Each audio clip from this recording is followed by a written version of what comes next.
here it is, the greatest advance in television since color television itself.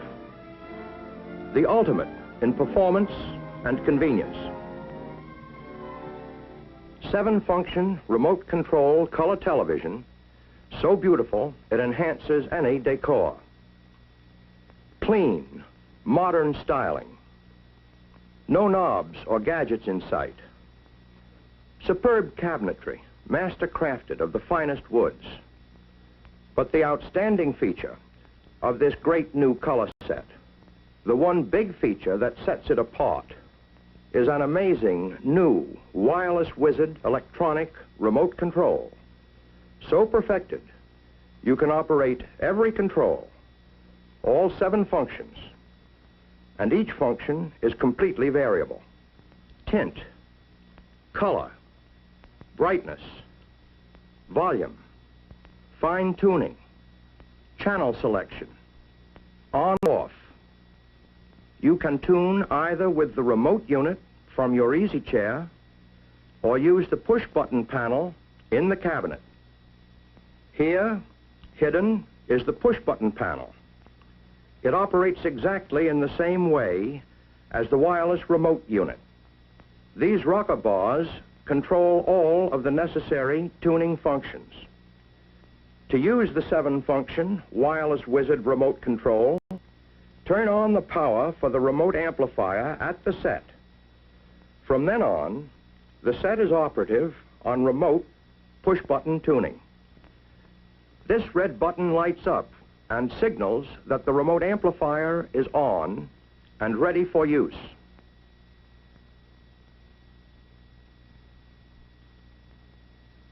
Take the remote unit from its handy storage space, and you're set for hours of pure pleasure. Enjoy your favorite programs, black and white or color. Turn the set on, select your channel, see all color shows in living color. Once you've adjusted fine tuning for each channel, you never need touch fine tuning again, either at the set or on the remote unit. But if you want, touch, and you can adjust fine tuning to suit your taste at any time. If you overtune on this or any other control, just push the companion button to reverse the direction of the control. In the same way, press this rocker bar to adjust the color, variable all the way from black and white to maximum color intensity.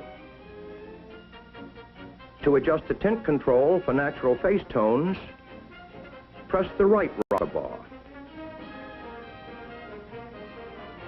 or the left. Lets you enjoy the picture you want, the way you want to see it.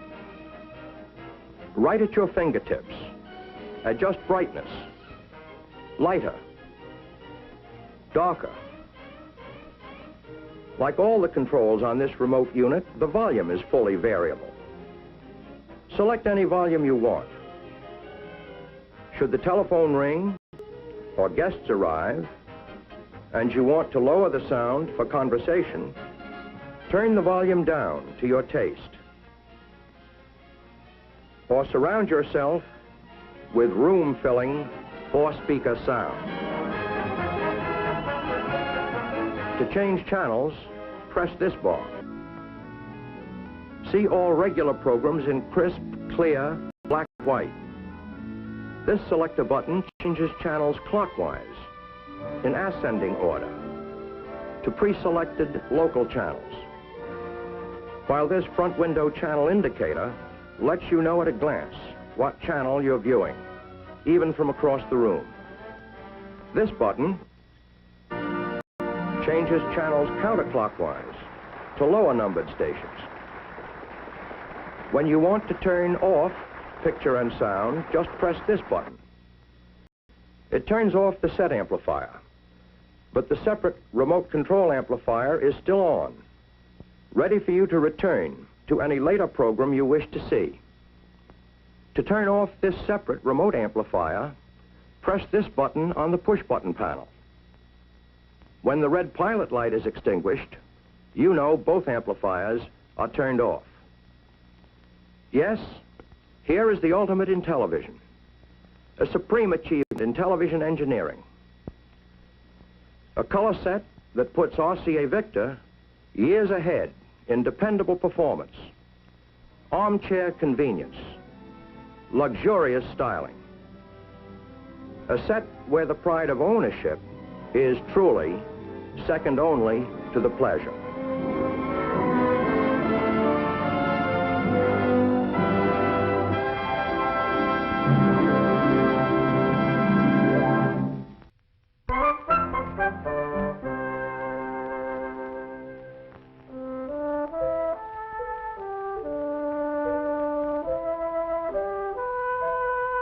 Time when man began to control the environment, he has been plagued by his limited ability to speculate.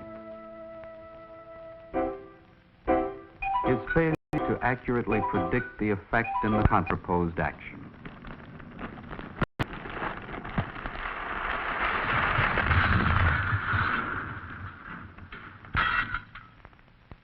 This is the result of his not being able to consider and relate all the factors in a problem. Evidence of this inability can be seen in the persistence of a certain kind of myth involving 3 wishes. In a frantic effort to reap immediate reward, the first wish is often not too wise. The second usually tends to overcorrect. Our hero can consider himself lucky if after the last wish, he ends up just where he started. But there were men whose wishes were not only prudent, but had a habit of coming true. These men and women were artists and had certain characteristics in common. They were seldom bored with anything. They were constantly building up stores of information in active memory banks.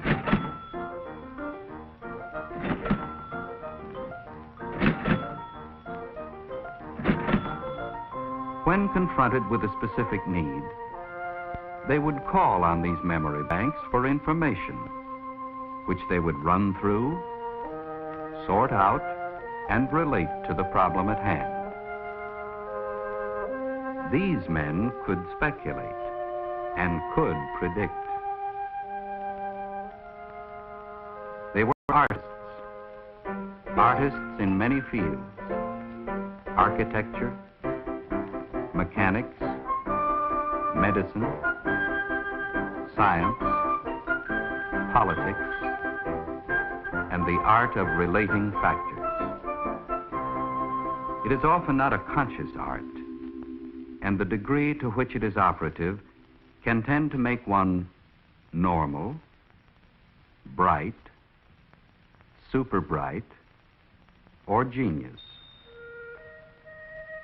Numbers were used to count, but soon they were also being used as abstract symbols for states of being. Values were given to mass, speed, inertia, and the forces of gravity.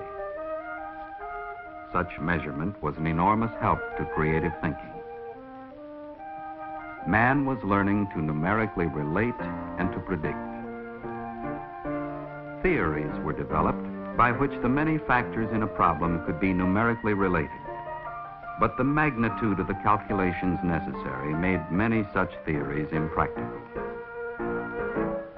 In the last century, the complications of our society have been compounding themselves, and it began to look as though the science of numerical relationships could never catch up. For a long time in the world of numbers, man has been developing tools to help him handle increasing amounts of data. Something has now emerged that might make even our most elegant theories workable. The recent acceleration has been fantastic. The electronic calculator has already become a tool upon which much of our daily activities depend. A tool which has broadened the range of man's concepts and intuition, much the way other tools have broadened man's range of communications, or man's range of travel, or the phenomenal range of his control over environment. With the computer, as with any tool, the concept and direction must come from the man. The task that is set and the data that is given must be man's decision and his responsibility. This is information. The proper use of it can bring a new dignity to mankind. Properly related, it can maintain a balance between man's needs and his resources. In many aspects, these are information machines, capable of storing, processing, and relating a vast quantity of information. They process information so that it can be made meaningful at the human scale. Computers are generally used in any of three ways. First, as a control or balance. Second, as a function of design. Third, as a simulation or model of life, where we can see the effect before taking the action. As a control or balance, the calculator keeps our complicated systems functioning. It determines the logistics of raw material, its inventory and flow, history and performance of tools, and of personnel, production rate and quality, public utilities rates and flow, cost accounting, payrolls, billing, and all the ramifications of insurance. And in addition, presents the broadest possible basis for making decisions. As a function of design, the calculator provides creative man a higher platform upon which to stand and from which to work. Data processing removes the drudgery, but imposes new and broad responsibilities. The designer must be able to state precisely what it is he needs to know. This is not always so easy. He must formulate a general plan of procedure. This plan or program takes the greater part of all the time involved. He must write a concise step-by-step list of instructions, translate it into a digestible code, and feed it to the computer. Then he must provide the machine with all pertinent background information and related data. The preparation may have taken months, the actual calculation hours or even minutes. But once set up, it can attack the problem with infinite variations and trustworthy memory. Perhaps the most challenging use of the computer is the simulation of real situations. If, for example, a machine is properly programmed and is provided with sufficient numerical data concerning a chemical plant, then the computer begins to take on the functions of a working mathematical model of that chemical plant, in which it is possible to determine the probable effects of many possible courses of action. Today, there are working mathematical models of railroad systems, rocket engines, complete reactors, and whole living communities. The calculator is helping to define society's most complicated problems. It is a tool for turning inspiration into fruitful prediction. As an information machine, it has done much to broaden the base of our growing concepts. But the real miracle is the promise that there will also be room for those smallest details that have been the basis for man's most rewarding wishes. This is a story of a technique in the service of mankind.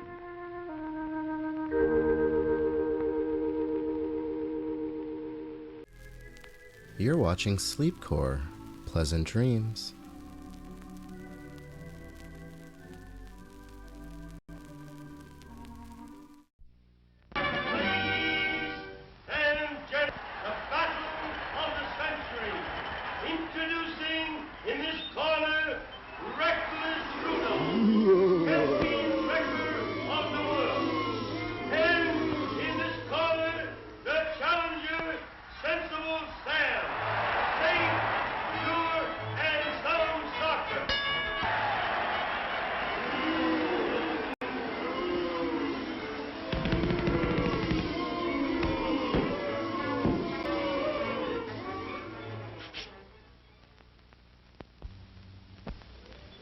Reckless Rudolph and Sensible Sam represent the dual personalities in all of us. These two, uh-oh, here comes trouble. Here's Rudy now. Go on, pass him. He's only going 40. Some fun, eh? Here comes a car. Better see what's behind you first.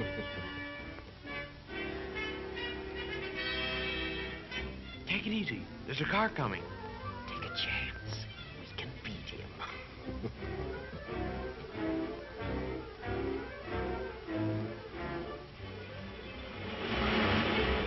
I almost got him that time. Sensible Sam was right. But what Sam didn't tell the driver was that passing a car going 40 was like passing 18 cars parked bumper to bumper. That's 300 feet or more, and that takes time. So we ought to make sure whether any car is coming, and doubly sure there's plenty of distance between. We drivers insist on having enough power to climb steep hills. We also demand quick starting and fast pickup. When engineers give us this power, speed naturally results. This reserve speed is only a byproduct of the demand for power. Come on, pep it up. Here comes a swell curve. Slower, slower, slower. Boy, you almost went for a spill. Right again, Sam. And this introduces old Man Mountain Momentum, the fellow with a one-way mind. He likes to push along a straight line. On a turn, he not only pushes, but applies side pressure. The faster the turn, the more side pressure. He calls this hold on you centrifugal force, and he's pinned many a good man down with this one. Speedway curves are banked to offset this force. An aviator tilts his plane on turns to counteract it. But this grip of momentum is dangerous. We drivers should always keep our cars under control. Good drivers tell us that in climbing hills, we should always go into second gear when our speed drops to 20 miles an hour. There aren't any laws to make us go down steep hills in second, but experienced drivers say this too is a good rule. Go on, boss. You drove all the way up that hill in second. Slip her into neutral and let her coast down. It'll be fun. Don't, boss, don't. Look behind you. It's that big push again. Man Mountain Momentum may be a friend starting uphill, but he'll push us right off the road if we go down too fast. Easy. Use your engine as a brake.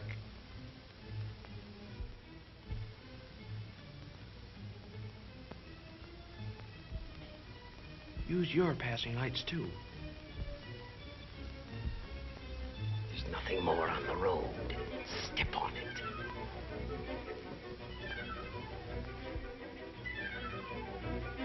Here's where I get him. Don't overdrive your headlights. Careful. Slow down. You won't be able to stop soon enough. There might be something up ahead. You can't see as well at night. I'll show you. What did I tell you? Aren't you glad you cut your speed? The margin of safety at night is the distance our lights, good or bad, let us see ahead clearly. Overdriving our headlights means we cannot stop within this space. This includes the distance spent while deciding to stop and while moving the foot to the brake pedal and pressing it down. We must remember that cars driving at speeds that cannot stop in this distance are taking chances.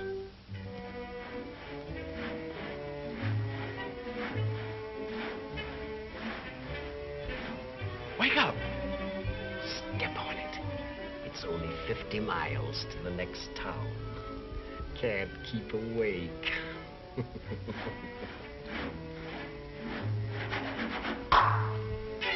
Listen, boss.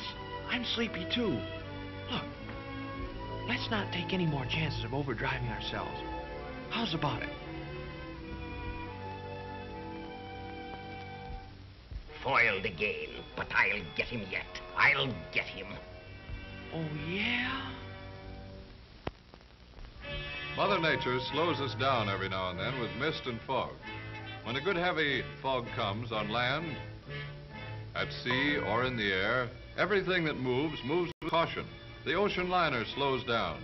Airlines ground their planes. Even trains on tracks sometimes have to reduce their speed. And we drivers must make our way cautiously. Hurry up. You're late for the party. Take it easy. Better to get there late than not at all. Set your lights down and they won't reflect in your face. Don't be afraid to use your horn. Are you sure your tail and stoplights are working? Keep close to the right. Usually in our cars, we're trying to reduce friction all we can. We use ball bearings and roller bearings.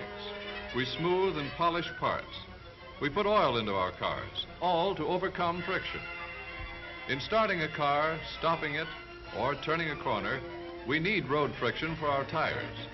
But when ice and snow come, the normal condition of this friction is changed.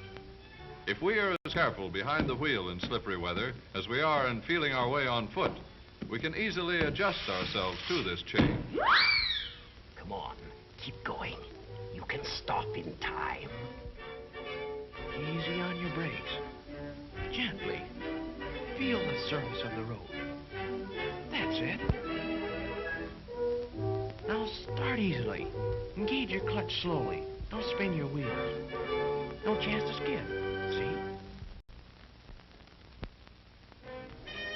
When going along the highways, we drivers should make it our business to watch the road signs, know what they mean, benefit from what they tell us, act on their advice. If we get in the habit of disregarding them, they lose their meaning, and sooner or later, we'll be sorry.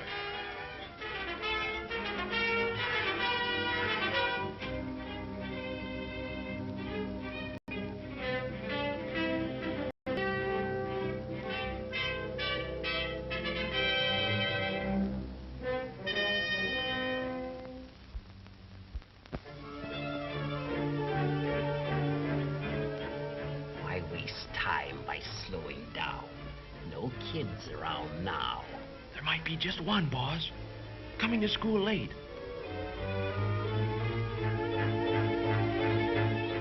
There. Aren't you glad you were able to stop? When we look down on traffic from a tall building, we wonder how all those cars can keep moving along, crossing intersections, parking and passing each other without getting hopelessly tangled up.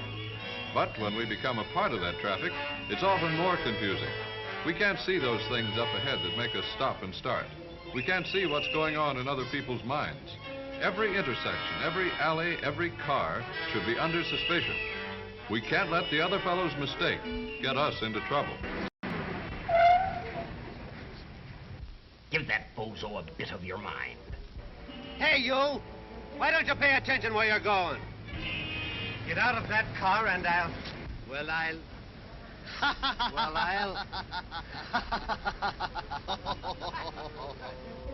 Talking to yourself, boss. Funny you don't recognize yourself when you're a pedestrian.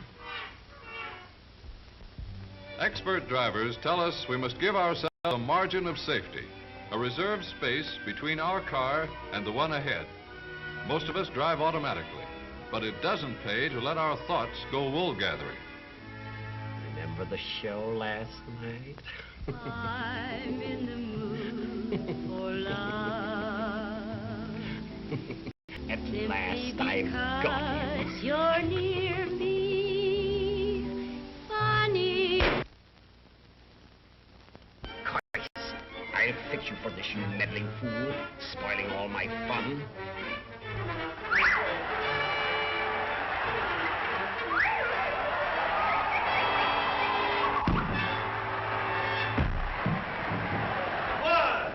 Always be courteous. 2, Know how to drive. 3, Both hands on wheel. 4, Watch traffic signs. 5, Keep a safety margin. 6, Use hand signals. 7, Keep right. 8, Keep sober. 9, Stop when angry. 10. Obey all laws. The winner, Central Time. I'll be seeing you.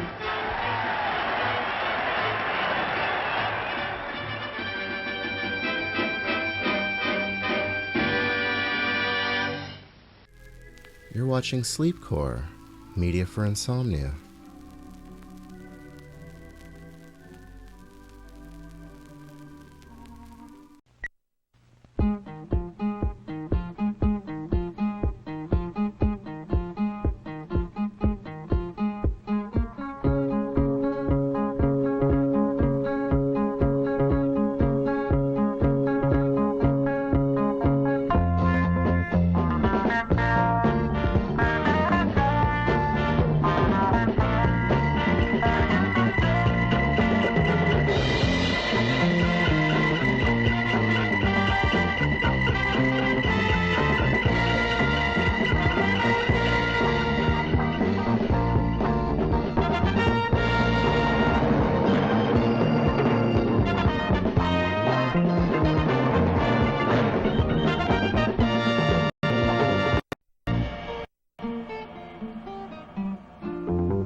I believe in the future, wires will unite different cities, and a man in one part of the country may communicate with another by word of mouth in a distant place. Hello, Central?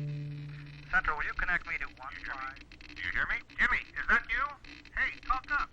Oh, my darling, last night was so wonderful. 2 men to Mendione. She said that. Well, I gave her a piece of my mind. And then you know what... If this old switchboard could talk, wow, your ears would sizzle.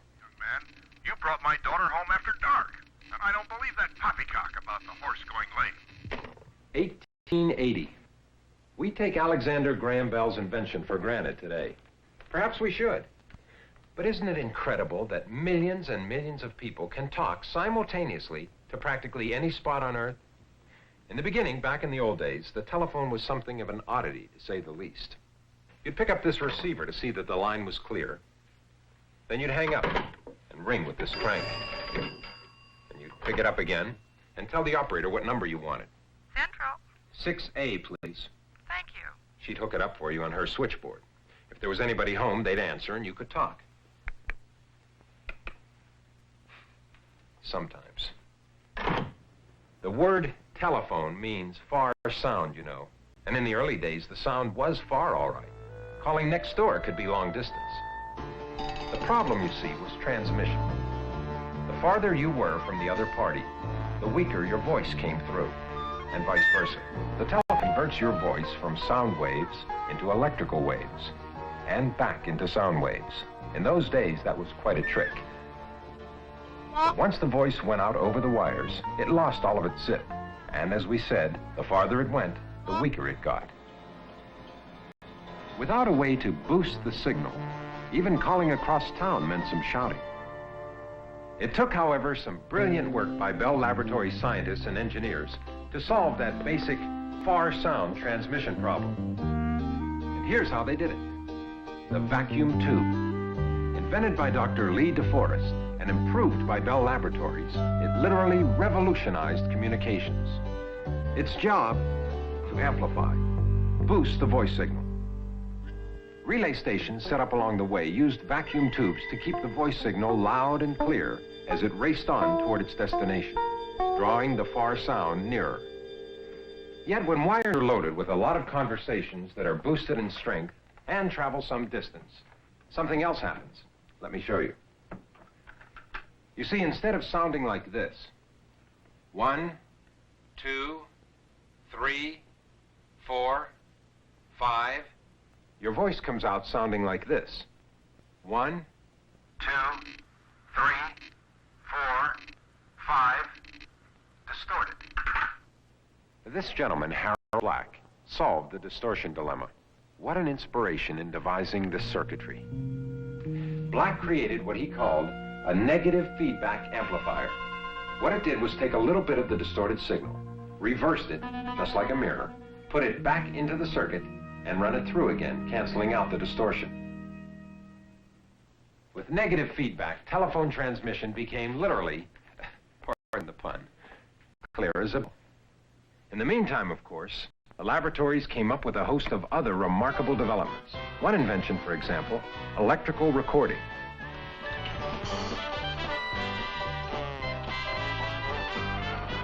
Another, work that helped give sound to the movies.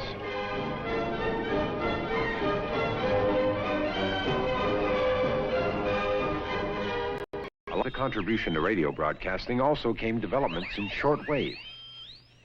And soon they had people talking ship to shore. Reception good. Reception good. We're approximately 1,700 miles from Boston. Position 48 degrees 15 minutes north.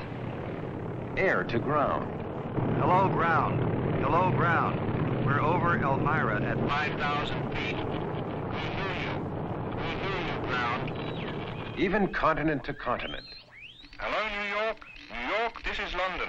Hello, New York. This is London. I hear you now. Yes, loud and clear. It was Bell Laboratories who created ways of sending television signals over telephone wires, and later through the air. Soon those cross arms and open wires stretching across the land began to vanish. Cables got better too, and bigger. Ingeniously, cables were developed you could bury, with technology allowing many calls to be carried over each single wire within the cable simultaneously. Other cables were fashioned to lie on the bottom of the sea, to function 20 years and longer, trouble-free. Plus a type of cable that didn't look much like a cable at all, called coaxial cable. Coax for short. Besides carrying more telephone calls than several cables combined, coax was, and still is, perfect for carrying television. You've probably seen these on a tower, sitting on a hill somewhere along a road. They're microwave antennas.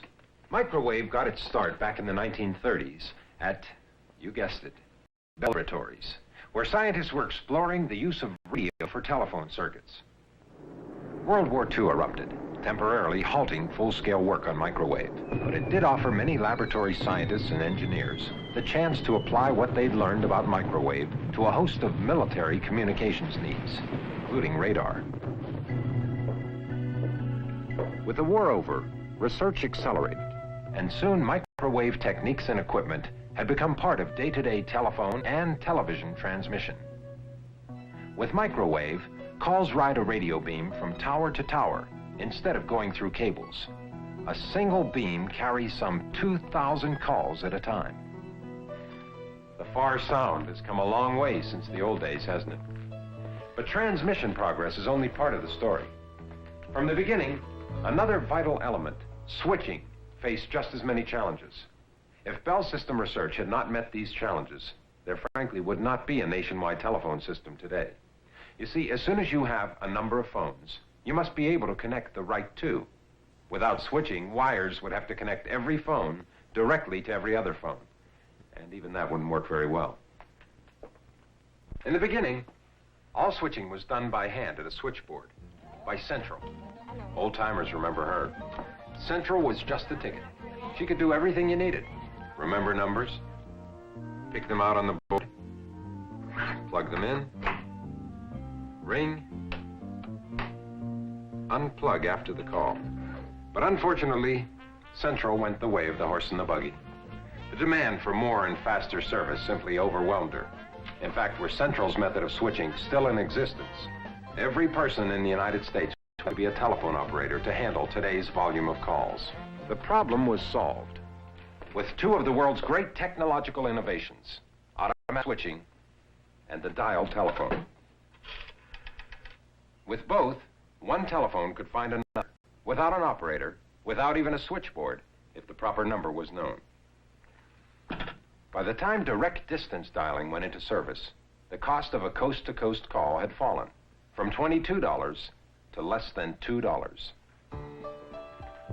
Alexander Graham Bell used to say, "Get off the road, explore," as though he knew where the keys to progress lay. You can't invent, create, or make things new unless you believe in progress and change. If there's such a thing as tradition in the Bell system, it's the tradition of finding new and better ways, as more than 17,000 Bell patents in just about every field of scientific endeavor testify. Here's an example. The transistor. Like so many inventions, its mother was necessity. Its father, ingenuity, the type that has made Bell Laboratories one of the most renowned research and development organizations in the world. The basic need came from the growth of the telephone network itself. Each day, hundreds of millions of voices and images move through the network. Each one is switched again and again, and boosted in strength again and again.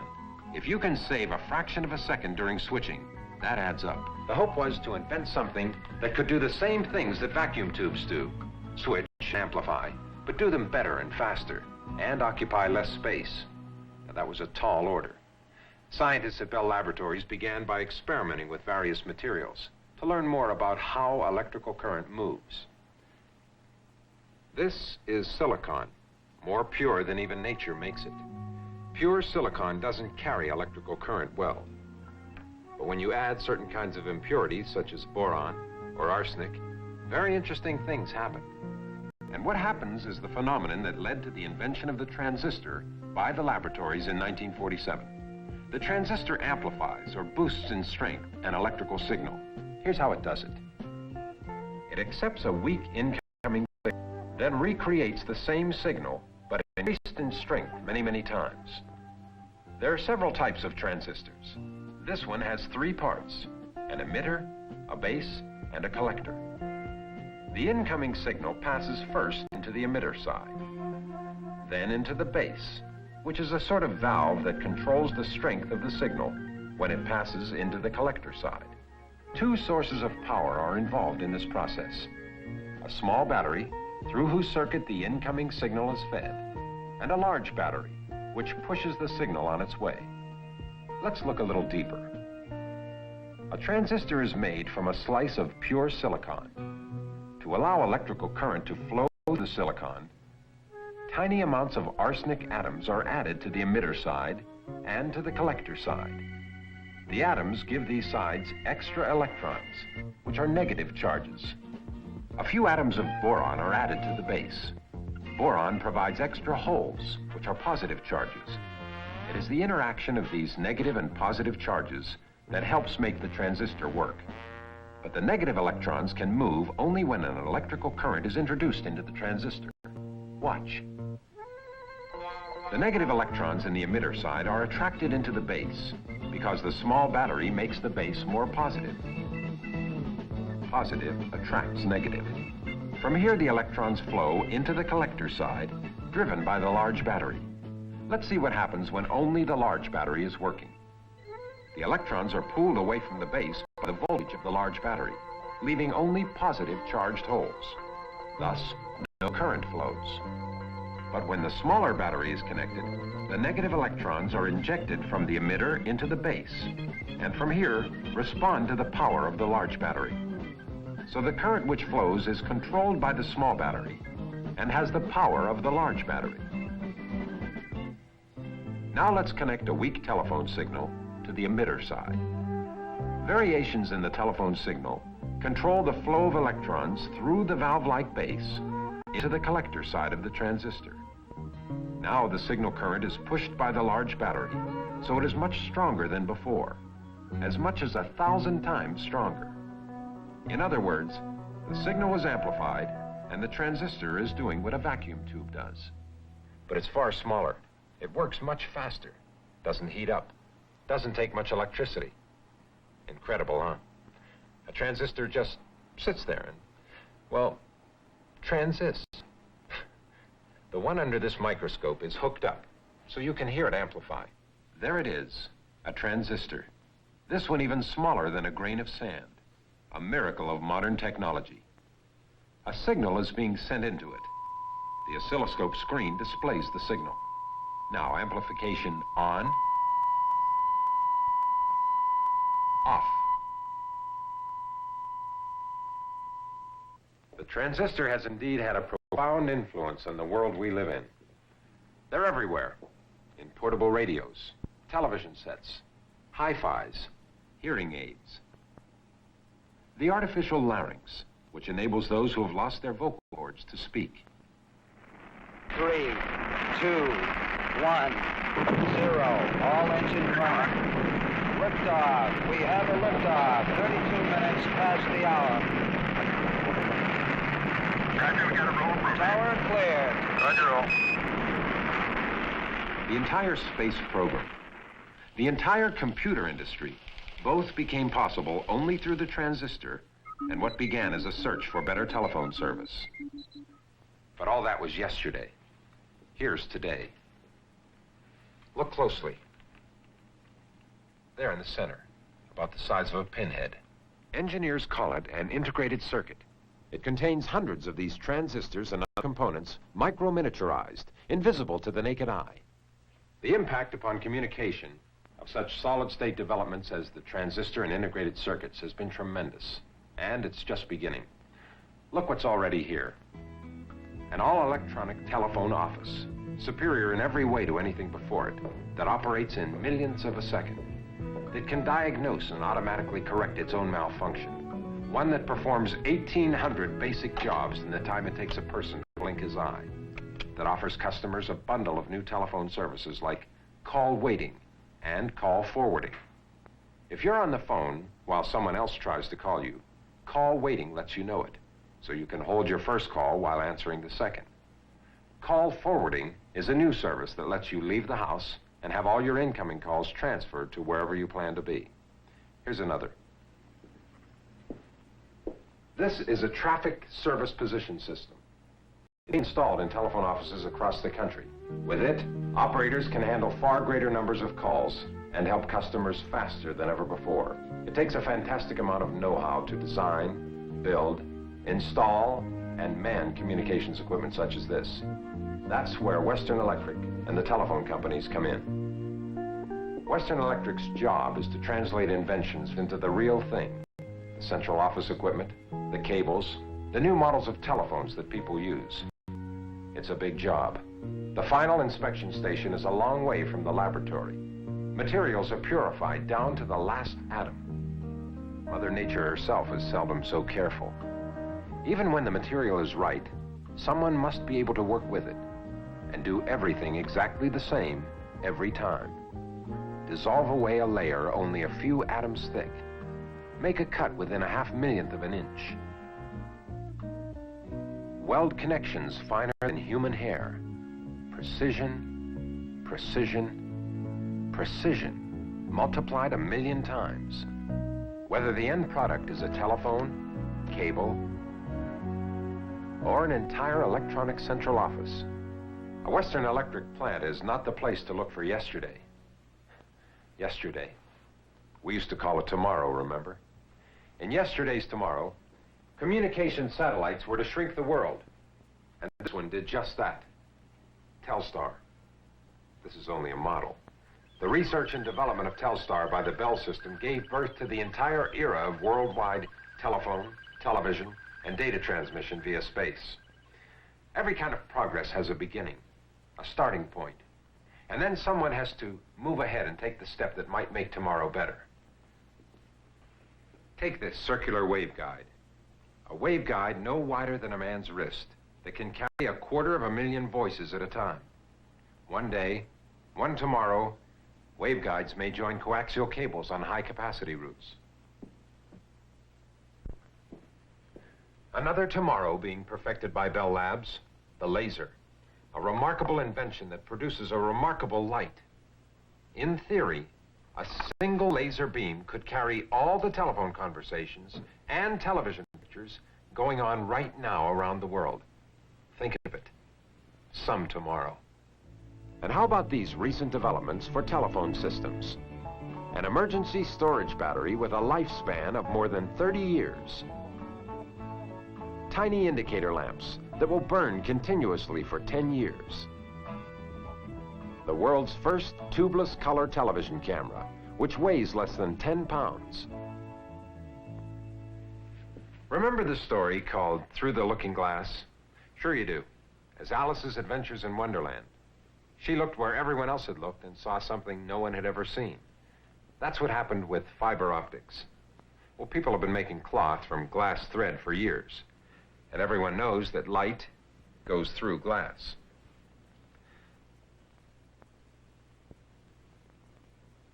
Now, suppose you took a bundle of glass fibers made into a flexible pipe, like this one, which can bend around corners, and sent a laser beam loaded with telephone calls through it from one city to another. Wouldn't that make some telephone cable?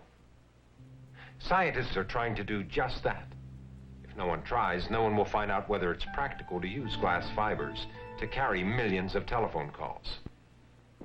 With the kinds of advances in transmission that we've been seeing, you can bet that switching research is getting a lot of attention too. Integrated circuits, tiny and wondrous as they are, would be hard put to handle millions of calls traveling down a laser beam at the same time. Several exciting areas are being explored. One involves magnetic bubbles. Everyone has known about magnetism for a long time. Not long ago, scientists found out something new about the subject. In some materials, a tiny bubble-shaped magnetic field can be formed and controlled.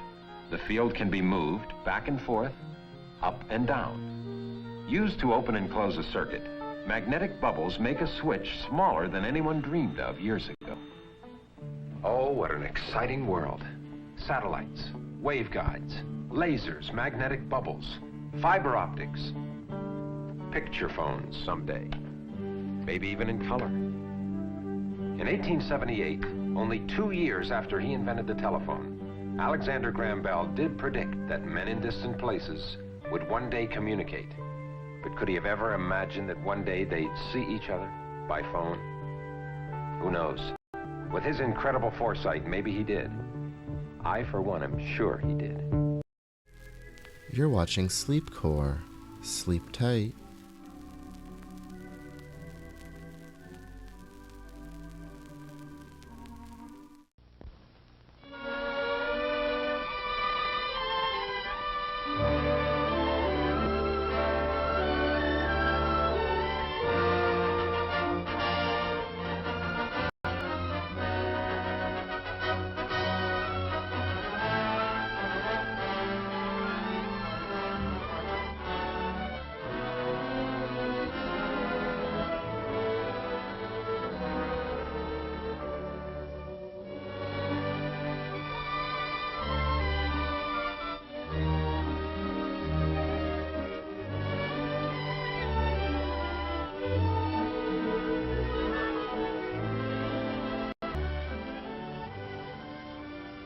Tells the story, all right.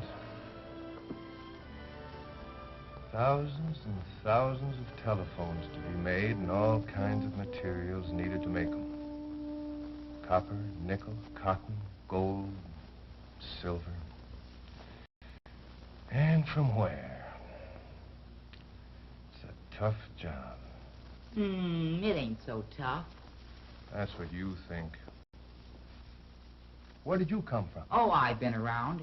I know an easy way to get materials and make telephones. You and what army? Don't need an army. Just a little imagination. Watch.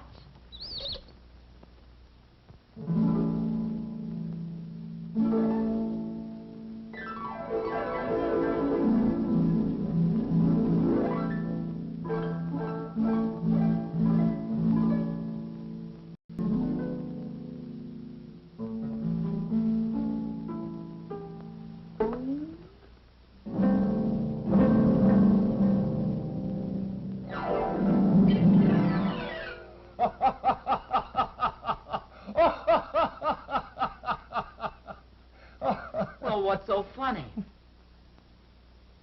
I got what I went after, didn't I? See?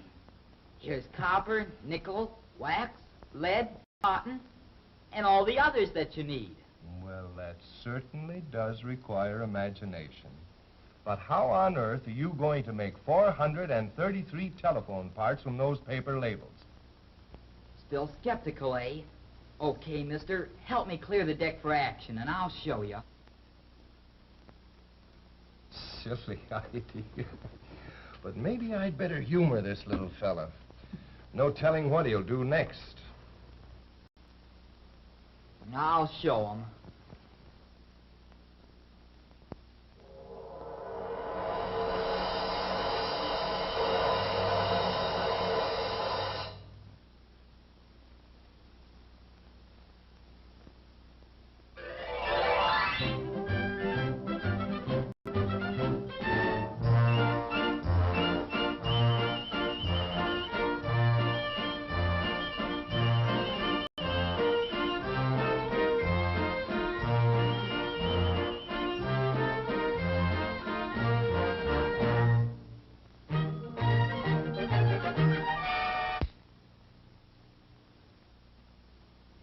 Well, so far so good. But your job is only half done. You still haven't got a telephone. Mister, haven't you got any imagination? Must I do it all?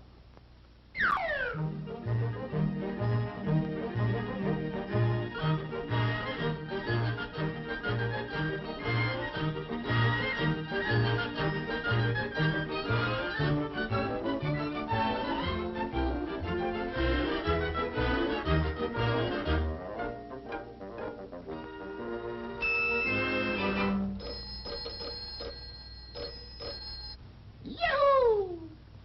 Take over, Ringer. It's your move.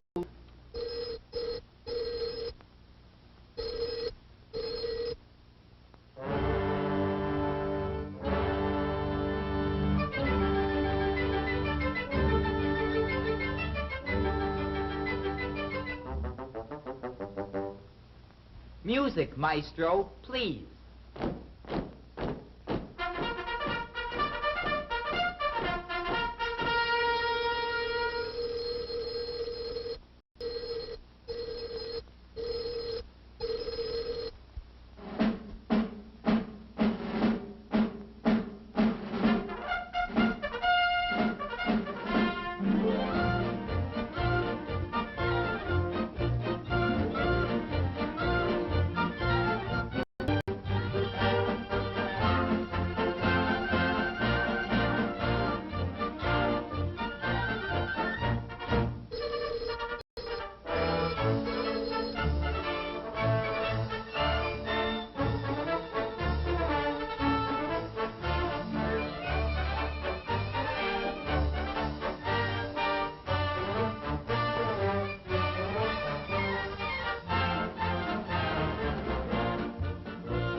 Nice going, nice going. But, what about the chords? The chords? Oh, yeah, the chords. Hey, Ringer, how about the chords?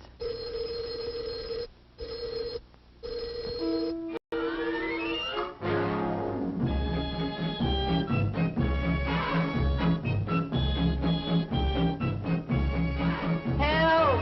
Help! Help! Help!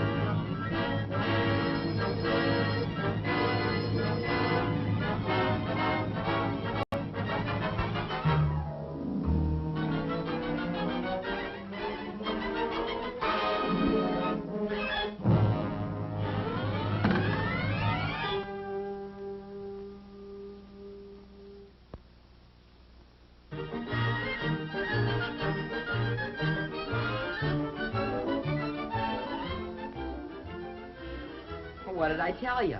It ain't so tough. Yes, but your way of doing it won't help us. Imagine making telephones out of paper labels. Why, that's movie stuff. You're not fooling, boss. That's the only place it is easy.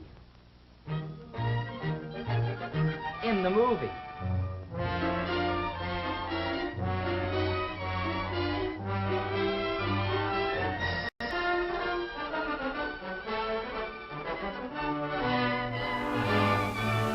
This is the end, folks.